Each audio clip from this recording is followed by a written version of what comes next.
श्रेष्ठजन एवं भाइयों, संक्षेप में मैं चाहूंगा अपनी बातों को फिनिश करूं।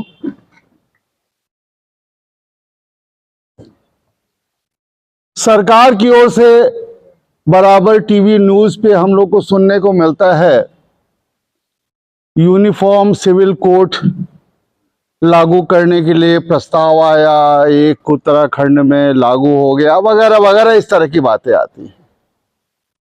सरकार की ओर से यह भी तमाम डिबेट में कहा जाता है कि वन नेशन वन इलेक्शन होना चाहिए। यह भी कहा जाता है कि वन नेशन वन लॉ होना चाहिए, वन रूल होना चाहिए। तो दोस्तों, हमारा ये कहना है कि सब जगह तो वन की बात करते हैं और हम पेंशनर्स को क्यों टुकड़ों में बांट दिया गया है, इसको क्यों नहीं वन किया जाता है। हमारी आवाज इस संबंध में है। हम रेलवे वाले रेलवे पेंशन रूल्स से गवर्न होते हैं और पोस्ट एंड टेलीग्राफ वाले सेंट्रल सिविल पेंशन रूल से गवर्न होते हैं। आखिर ऐसा क्यों? सारे सेंट्रल गवर्नमेंट के पेंशनर्स के लिए अगर एक सेटलमेंट रूल बन जाए, एक पेंशन रूल बन जाए, तो ये जो तमाम जो विसंगतियां हो रही हैं, ग्रीवांसेस जो पैदा हो रहे हैं, कंप्लेंट जो राइज हो रहे हैं, हम समझते हैं उनकी तादाद में काफी कमी आ जाएगी। सही है? इसी तरह हम पेंशनर्स के लिए जो महत्वपूर्ण मुद्दा है वो है हेल्थ का और मेडिकल असिस्टेंस का। हम रेलवे वालों के लिए सरकार ने RELHS स्कीम बना दिया, पोस्ट एंड टेलीग्राफ वालों के लिए CGHS स्कीम बना दिया, आर्मी वालों के लिए कुछ और बना दिया। इस तरह करके अलग अलग जो हेल्थ स्कीम है उससे लोग गवर्न हो रहे हैं। नतीजा ये हो रहा है कि जिसको जो बेनिफिट मिलना चाहिए उस बेनिफिट से वो वंचित है। हमारी ये मांग है इस सभा के माध्यम से, इस फोरम के माध्यम से, कि uniform health rule and uniform medical rules भी होना चाहिए। आप सब लोग सहमत हैं? दोस्तों, हम लोगों का जो पेंशनर्स एसोसिएशन है, कहने के लिए तो इसके साथ north eastern railway NE railway जुड़ा हुआ है और NE रेलवे का जब नाम लीजिए दूसरे रेलवेज में तो लोग यही कहते हैं कि भैया वो नॉन इफिशिएंट रेलवे है, बड़ा पिछड़ा रेलवे है, क्या क्या नहीं संज्ञा हम लोग को सुनने को मिलती थी। लेकिन आज आप लोग की यूनिटी ने हम लोग के इस पेंशनर्स एसोसिएशन को नेशनल लेवल पे उस मुकाम पे खड़ा कर दिया है जिसकी हम कल्पना नहीं कर सकते थे, और आज ये नंबर 1 पे चल रहा है। और आज के दिन यही पेंशनर्स एसोसिएशन पूरे देश को एक नई दिशा दे रहा है, एक नया आयाम दे रहा है, पथ प्रदर्शन का काम कर रहा है। दोस्तों, हम लोग टाइम टू टाइम रिसर्च भी करते रहते हैं। जब रेलवे बोर्ड से पहले तो हम लोगों ने काफी लड़ाई लड़ी कि 30 जून वाला नोशनल इंक्रीमेंट हमें दिया जाए। सुप्रीम कोर्ट का डिसीजन हो गया है। सुप्रीम कोर्ट का डिसीजन जो है समान मामलों में एक तरह से लागू होता है। फंडामेंटल राइट भी कहता है इक्वलिटी बिफोर लॉ की बात, और सेक्शन भी कहता है कि नहीं, अगर सुप्रीम कोर्ट से कोई डिसाइडेड केस है तो सिमिलर फुटिंग के तमाम केसेस पे वो एक जैसा लागू होना चाहिए।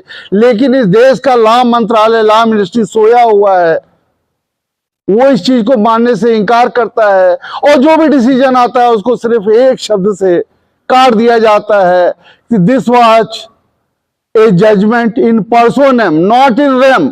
ये व्यक्ति विशेष के लिए जजमेंट था। अब आप भी जाइए, कचहरी का चक्कर लगाइए, तब हम आपको इसका लाभ देंगे। ये अगर हमारे साथ अन्याय नहीं है तो क्या है? हम इसकी मुक्त कंठ से भर्त्सना करते हैं।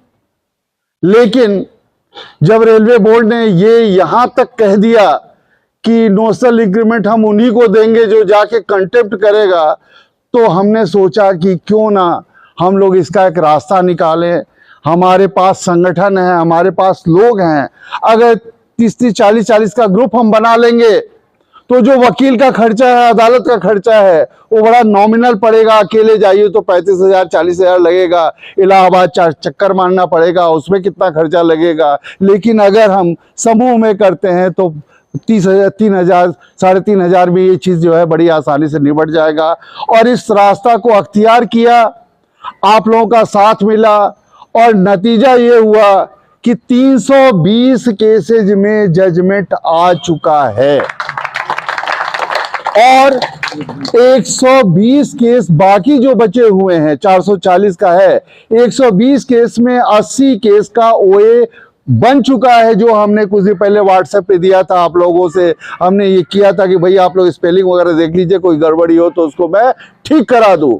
और अगला 40 का जो बैच है वो अंडर टाइप है। इस तरह करके लगभग 440 वोल्ट कहते हैं ना करंट, और 440 लोगों का भला हो रहा है। ये अपने आप एक बहुत बड़ी बात है।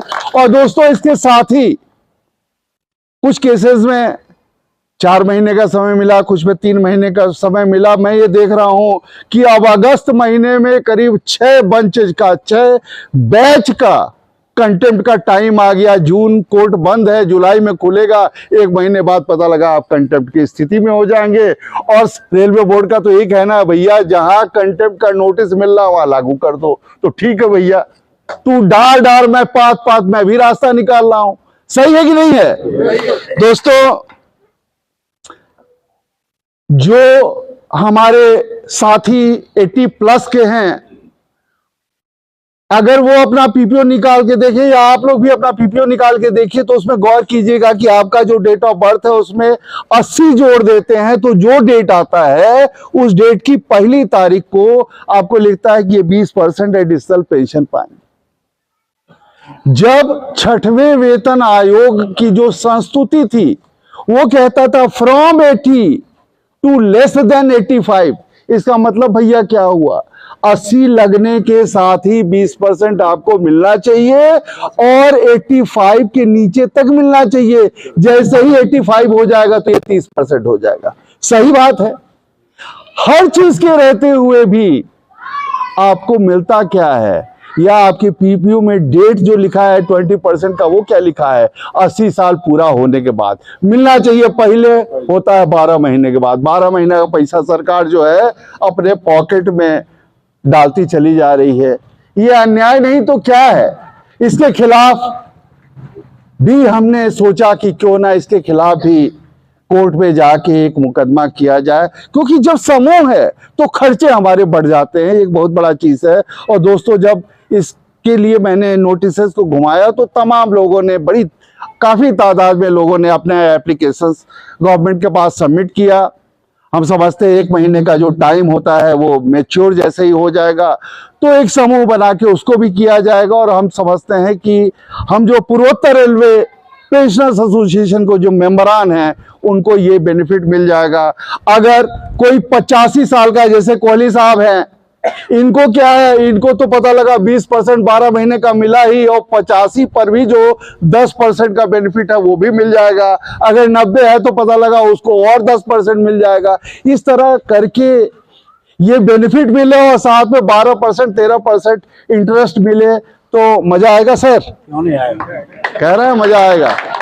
तो दोस्तों, ये तो एक बात हुई। दूसरी चीज ये है कि आप लोगों ने सुना होगा, जो आपका कम्यूटेशन होता है, जिसकी रिकवरी गवर्नमेंट 15 साल में करती है, बेसिकली उसके लिए भी high court of Punjab and Haryana, इसने क्या किया कि 12 इयर्स पर स्टे लगा दिया कि इसके बाद रिकवरी नहीं हो। इसके लिए जोरदार ताली होनी चाहिए दोस्तों। और जो कैलकुलेटेड फॉर्मूला है, सारा कैलकुलेशन है, तमाम थ्योरीज है, हर चीज को देख लीजिए। इवन हाई कोर्ट ने भी इस चीज को एक्सेप्ट किया कि 12 साल के बाद जो रिकवरी हो रही है वो पैसा गवर्नमेंट के पॉकेट में जा रहा है। मालिक, अरे 18 महीने का डीए तो तुम लेके बैठे हुए हो, हर 80 में जो जा रहा है उसका 12 महीने का चपत लगा दे रहे हो। कम्यूटेशन के नाम पर भी जो है 3 साल एक्स्ट्रा वसूल रहे हो। ये कहां का न्याय है? ये अन्याय नहीं तो और क्या है? हमारी आवाज इस विसंगति के खिलाफ, हम सरकार की आलोचना नहीं करते, हम किसी पार्टी की आलोचना नहीं करते, लेकिन ये जो पेंशनर विरोधी नीतियां हैं हम उसकी आलोचना करते हैं और उसके लिए रास्ता निकालने का काम करते हैं। सही है अथवा गलत है? दोस्तों, अभी कुछ दिन पहले रेलवे बोर्ड से एक चिट्ठी जारी हुई, उसमें कहा गया कि जो लोग 1/1/24 को रिटायर हो रहे हैं उनके लिए ग्रेचुटी की सीलिंग 5 लाख बढ़ा दिया गया और वो हो गया 25 लाख। सही है? पढ़ा आप लोगों ने, देखा है ना? 25 लाख, यानी कि जो 31/12/23 तक जो रिटायर हुए उनके लिए 20 लाख था। भले वो सीलिंग था, मैक्सिमम लिमिट था, भले वो ज्यादा के हकदार थे, लेकिन 20 लाख ही मिला। भैया मात्र एक दिन के लिए, एक दिन क्या कहिए, 1 सेकंड के लिए, भाई 31/12/23 के रात के 12 बजे तक तो आप गवर्नमेंट के डॉक्यूमेंट पे हैं, कोई आपको हटा नहीं सकता। आप हटेंगे कब?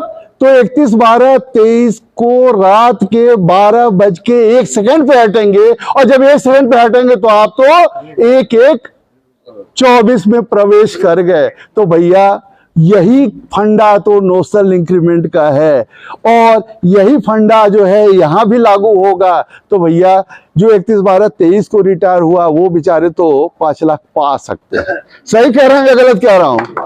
सर जी बताइएगा।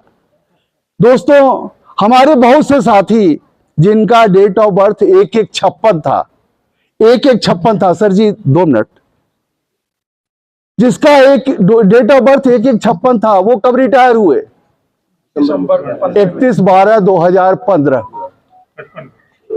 और 1 सेकंड, 31/12/15 को रिटायर हुए, और 1 सेकंड के लिए 1/1/16 वाला जो 7वां वेतन आयोग था उसके लास्ट पे से वंचित रह गए। उनका लास्ट पे देखा जाए तो जो लास्ट पे था उस पर ग्रेचुटी मिला, लीव इनकैशमेंट मिला, सारा ट्रांसशिप अलाउंस मिला, सब कुछ मिला। और अगर 1 सेकंड का फर्क कर दीजिए तो क्या होगा? उस लास्ट पे में 2.57 यानी 2.5 गुना से ज्यादा का गुणा अगर कर देंगे तो जो तनख्वाह आएगा वो उनका लास्ट पे हो जाएगा, और उस लास्ट पे के हिसाब से ग्रेचुटी का कैलकुलेशन कीजिए, लीव इनकैशमेंट का कैलकुलेशन कीजिए, और सारे कैलकुलेशन कीजिए तो 10 लाख से ऊपर मिलेगा कि नहीं मिलेगा?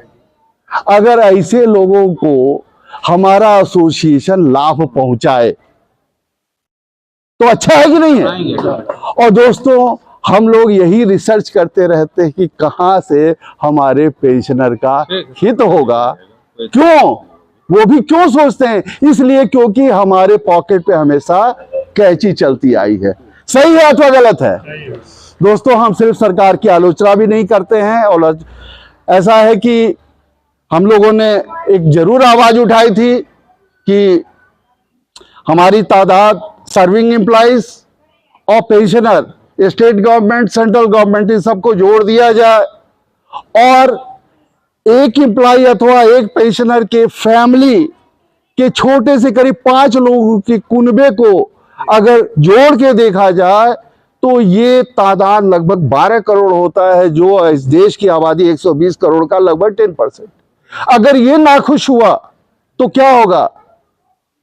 वही है कि तख्त बदल जाएगा, ताज बदल जाएगा निश्चित रूप से। और अब वाकई सरकार को महसूस हो रहा है, और इसीलिए 8वें वेतन आयोग की सुगबुगाहट शुरू हो गई है, और जिसका क्रेडिट लेने के लिए बड़े बड़े जो मान्यता प्राप्त फेडरेशन है, गुप्ता जी ने बताया, वो आगे आ गए हैं।